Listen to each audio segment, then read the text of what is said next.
आखिरी जंग, नूर और अंधेरे का टकरार। यह वो वक्त है जिसका इंतजार सदियों से किया गया था। नूर और अंधेरे के दरमियान आखिरी और फैसलाकुन जंग। दजाल ज़हीर हो चुका है और दुनिया USEY नाजर डंडा समझ रही है। लेकिन इसी वक्त एक आम शख्स मक्का से मदीना की तरफ जा रहा है।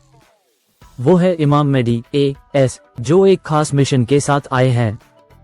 दुनिया में फसाद, युंग और तबाही फैल चुकी है। ए फ्लैट वक्त आ गया है कि आसमां से एक नूर उतरी। डेमिश्क की सफ़ेद मीनार के पास दो फरिश्ते एक अजीम शख्सियत को लेकर आते हैं। वो हैं हजरत आयशा AS, जो वापस आते हैं अमन, साक और हिदायत के साथ। ए फ्लैट शाम के मैदान में दो लश्करों का आमना सामना है। एक तरफ दजाल, उसकी टेक्नोलॉजी, उसके फसाद और उसका फरेब। दूसरी तरफ ईमान वाले लोग, जो इमाम मेहदी और हजरत आयशा के साथ हैं। यह जंग सिर्फ T-Aaron की नहीं, यह जंग रूह, यकीन और साक की है। दजाल की आंखों से फरेब निकलता है, मगर हजरत आयशा AS की नजर USEY पिघला देती है।